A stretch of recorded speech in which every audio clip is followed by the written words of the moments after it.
Okay, here we go. On our table of contents, we have page 58, 59, perimeter and area of similar figures 11-3. Okay? Alright, make sure you're putting this in your spirals, because I'll give you credit only in spirals. So here we go, on page 58, perimeter and area of similar figures 11.5. So here we go. Theorem 11.7. It has three ratios here that you got to know. That when you're comparing the sides, you just have A over B, because the A and the B are the sides of the trapezoid.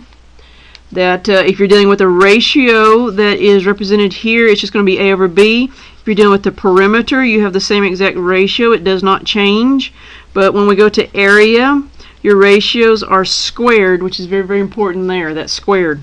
That's the one everybody misses when they work these problems. Okay, if I look at example 1, so the polygon is similar. Find the ratio shaded to unshaded. That's the direction that you have to write your ratio. So I should have the shaded shape compared to the unshaded. I want to find that ratio of the perimeters and then of the areas, and then they want me to find the unknown. So I have three answers I have to have for this particular problem. So if I'm looking at shaded, the side is given to me on both of those shapes, so I'm going to put 12 over 21 and realize the 12 is the shaded, and that's why I put the 12 on top. If I reduce this, it's both reduced by 3, that gives me 4 over 7 is my ratio of the sides. That's my side ratio. If I look up here at the top, the perimeter ratio is exactly the same. So my perimeter will have a 4 over 7 ratio. And then to get to the area ratio, I'm going to take my A and my B, which is these numbers, and to get to that area, I'm going to put it over here on the side, I'm just going to square both top and bottom to get my area ratio. 4 squared is 16 and 7 squared is 49. This is the ratio I would use to find the area. So here are two of my answers thus far, is the perimeter and the area ratios. The next part said I want to find the actual unknown area. So I'm going to use my ratio of 16 over 49, and it equals, I'm going to create a proportion. Because if I'm looking at my shape, the large trapezoid has an area of 441, which that area is tied to the bottom of my number. So, oops, I was going to write 21. I'm going to write my area of 441, and I'm going to put an X on top. This is where I'm going to cross multiply and have 49x is equal to 7,056. I'm now going to divide by 49, and that tells me that the area of the smaller one happens to be 144 inches squared for my third answer on this problem. Okay. Alright, if I look at example 2, this is the same type of problem as example 1, except for now it is a pentagon. It says the polygons are similar. Find the ratio of the shaded to the unshaded, and the perimeter. Find the ratio of the perimeter and the area, and then find that unknown area. So if I look at my shape, the sides, I don't want shaded to unshaded. That means this is 10 over 7. 10 over 7 does not reduce at all, so I'm going to leave it 10 over 7. So that means my perimeter's ratio is the same, 10 over 7, and the area ratio, well, these guys squared. 10 squared is 100, and 7 squared is 49. No, do that. Now I'm going to actually solve the problem that says find the area of the unknown shape of the unshaded pentagon. So I'm going to take the 100 over 49 equals, the 100 is tied to the larger shape, which is shaded. That's 175 over x. So you can see in this problem, the x is on bottom, so I'm going to cross multiply. That gives you 100x is equal to 8,575 divided by 100, and that should be 85.75 millimeters squared is your third answer. There's my perimeter ratio, my area ratio, and then the area of the smaller pentagon.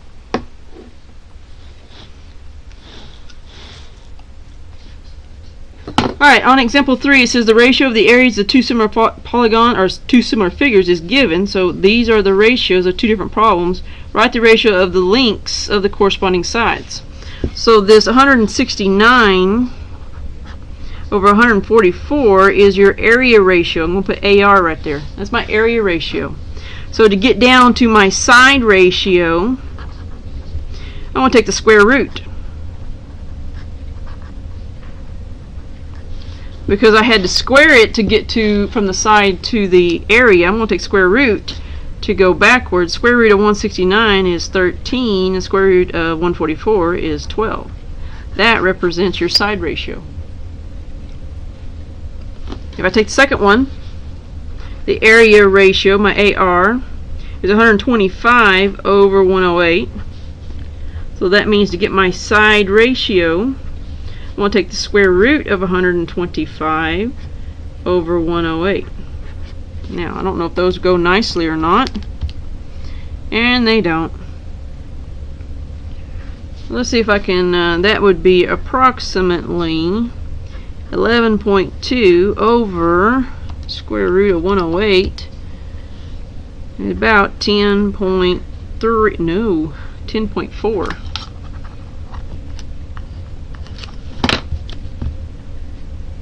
Okay, 10.4 for that ratio.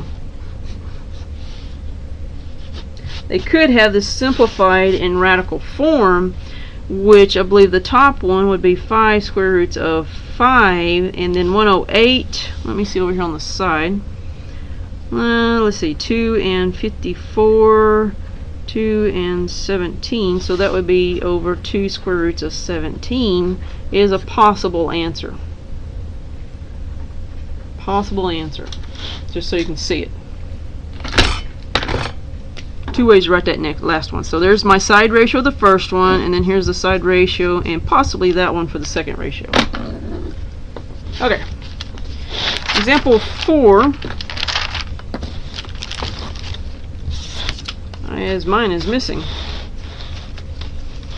Okay, I'll have to put it on the back of my spiral here. And on this one, let me stick it in here real quick. It says given the area, use the given area to find xy.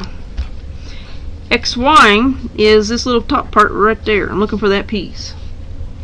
If I'm looking at my areas, I have 28 over, actually can't do that.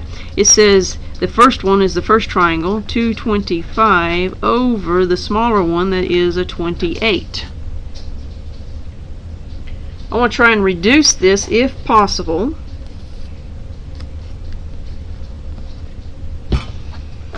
Okay, 250 divided by 280, math frac, and that divides exactly. 1 divided by 28. That reduces to 9 over 1. Now, this is done with the areas, so this represents your 9 to 1 represents your area ratio. This is your area ratio. To get to my side ratio, I have to take the square root of the top and the bottom. Square root of 9 is, let me do side ratio here. Square root of 9 is 3, and square root of 1 is 1. So my side ratio is a 3 to 1. If I look back at my problem, it now says that BC is 24, and And I'm looking for xy, which are the same sides, so that means I'm going to have 24 over x is equal to my ratio that I have, which is 3 over 1. By cross multiplying, like I've been doing, that gives me 24 is equal to 3x, and divide by 3, x is equal to 8. Therefore, this side that is given, xy, is 8 inches.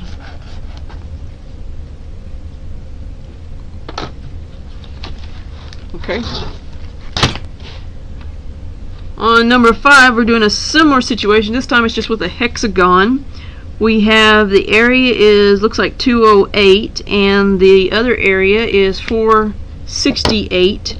On this one, it wants the smaller hexagon compared to the larger hexagon, so that means I have to do 208 over 468.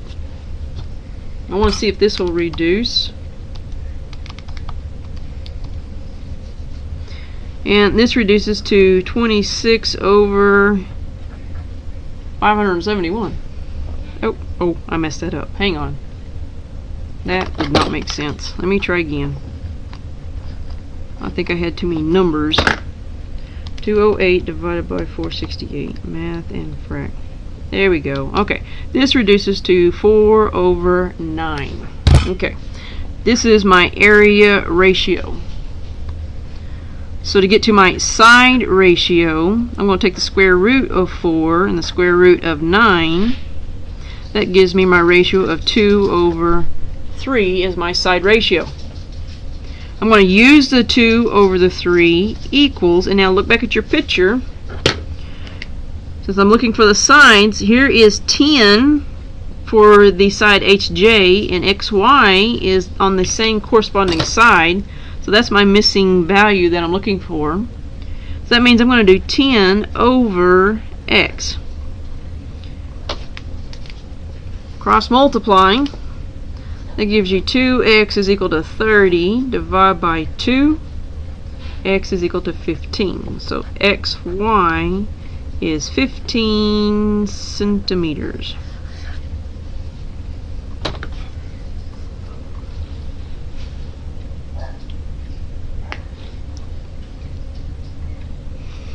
Okay, on example 6, it says triangles ABC and triangles DEF are similar to each other. The height of triangle ABC is 30 inches, the base of DEF is 8 inches, and the area is 40 square inches. Find the area of the other side. If I look at my pictures,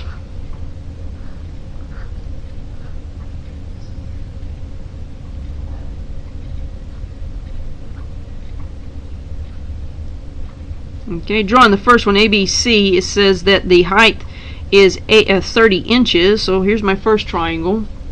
The second one says they're similar, so I'm going to draw that one a little bigger, not knowing whether that is true or not. And this one's labeled DEF. It says the base of this triangle is 8 inches, and the area, this guy's area, is 40 inches squared. And wants to find the area of the big one. Well, for this, we got to kind of work backwards just a little bit, because I need to find the height of the triangle DEF. And the reason I need to find that height is because on ABC, the number they give me corresponds to the height. So I have to have the height of the other triangle so I can have similar ratios. So to find that area of a triangle, and put this in red, equals base times height divided by 2. I know the area is 40, so that means I have 40 is equal to the base, which is 8. The height I don't know, so I'm going to leave that in H, divided by 2. Well, that's 40 equals 4H, and divided by 4, that means the height is 10.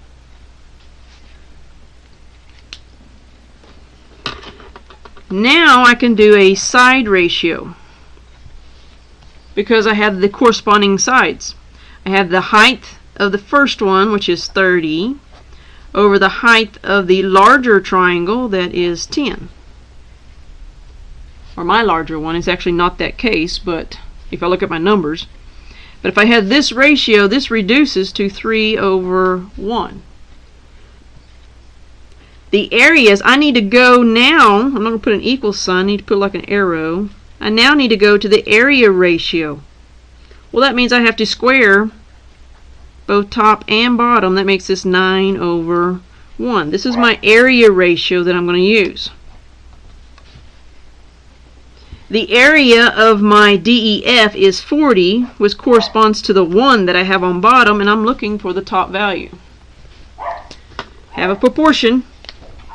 Cross multiply, that gives me 1x is equal to 360 divided by 1x is equal to 360 inches squared for your area of the triangle ABC.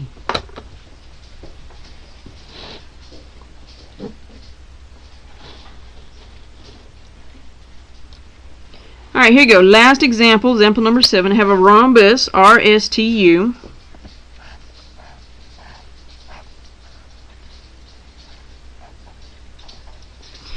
And then I have another rhombus, V, W, X, and Y, that are similar to each other. The area of RSTU, so this guy's area, is 384 feet squared. The diagonals of VWXY are 24 feet long. So that one's 24, and this one is 18 feet long.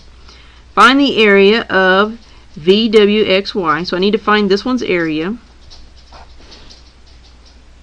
Then use the ratio of the areas to find the lengths of the diagonals of STUV. So then I need to come back and find RT as well as SU.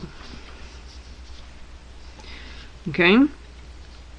Find the lengths of a side of RSTU. So then I need to find one of the sides, whichever one we wish to find. Okay. I'll put side equals. Alright, if I look at the first one, this is a rhombus. So my formula for the rhombus area is D1 times D2 divided by 2. So that means I'm going to do 24 times 18, and I'm going to divide it by 2 to get my area.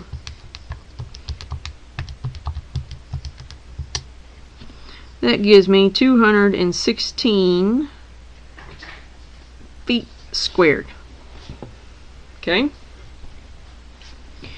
Now I'm going to take the areas that I have, and let's take the 216 this time, and I'm going to put it underneath this problem. 216 over 384. And what I'm going to do is I'm going to find the area ratio. The AR, the area ratio. So 216, 216 divided by 384. I'm going to math bracket. That gives me 9 over 16. Okay. 9 over 16 is my area ratio. The side ratio, okay, now I'm going to do something to it. To go from area to the side, I have to take the square roots. That now gives me 3 over 4 is my side ratio. Now, if I look back at my first rhombus, if I find RT, suppose that's going to be my first one, RT. I'm going to take the 3 over 4 equals, and the 3 corresponds to the small one, which happens to be the number 24, and I'm going to put it over the RT. That's what I'm looking for. If I cross multiply, I have 3 RTs is equal to 4 times 24, which is 96. Divide by 3, and I get RT is equal to 32. And that would be, what's the units here? This is feet. Okay. Now if I find SU, I still have the 3/4 equals, and the corresponding side on this one is 18 over, and this is finding SU. Okay, cross multiply still. 4 times 18 is 72, and then that's 3 SUs. Divide by 3. That tells you SU is 24.